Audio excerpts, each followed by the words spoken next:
अध्यक्ष महोदय, आपने मुझे 10वीं पंचवर्षीय योजना पर बोलने का अवसर दिया, इसके लिए मैं आपका आभारी हूँ। आपने मुझे कम समय दिया, इसके लिए भी आभारी हूँ। अभी मेरे से पूर्व कुछ सदस्यों ने हम पर यह आरोप लगाया कि हम योजना में विश्वास नहीं रखते। उन्होंने तो यह भी कहा कि हमारे चुनाव घोषणा पत्र में भी उनको इस बारे में कुछ नज़र नहीं आया। मैं इस बारे में यह निवेदन करना चाहता हूँ कि उन्होंने कोई दूसरा घोषणा पत्र देखा, गलत घोषणा पत्र पढ़ा और उसी को हमारा घोषणा पत्र समझ बैठे। लेकिन मैं यह कहना चाहता हूँ कि हमारा घोषणा पत्र इस समय मेरे पास है।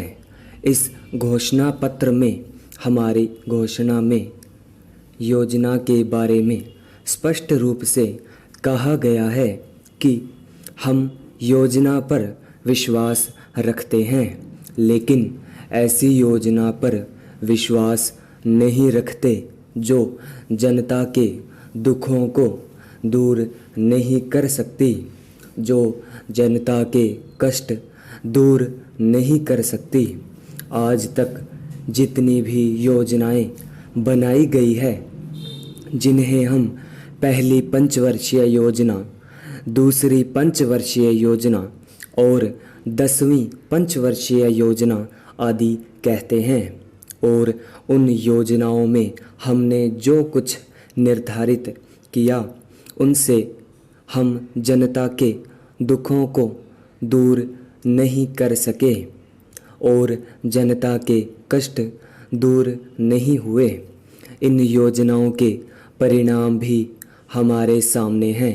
बड़े बड़े अनुभवी बैठे, उन्होंने योजनाएं बनाई, लेकिन योजनाएं ठीक प्रकार से कार्यान्वित नहीं की गई।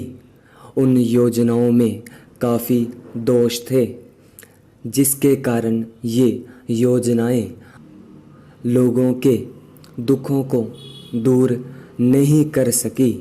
लोग दुखी ही रहे। मैं यहाँ पर कहना चाहता हूँ कि जो हमारी योजना थी, उसका परिणाम क्या निकला। उसका परिणाम यही निकला कि हमें रुपए का मूल्य कम करना पड़ा। जो योजना होती है वह राष्ट्रधन को ऊंचा करने के लिए बनाई जाती है, लेकिन हमारे सामने आंकड़े हैं, इसका परिणाम हमारे सामने है। हमने अब तक 9 पंचवर्षीय योजनाएं कार्यान्वित की है, लेकिन हमारी प्रति व्यक्ति आय में और जीवन स्तर में अपेक्षित वृद्धि नहीं हुई है। यह दुख की बात है। मैं यह कहना चाहता हूँ कि हमारा ऐसी योजना में विश्वास नहीं है जो जनता के कष्टों को, जनता के दुखों को दूर न कर सके। हम ऐसी योजना पर विश्वास करते हैं जो उनकी आयु बढ़ा सके, उनका आर्थिक विकास कर सके, उन्हें उन्नत कर सके। स्टॉप।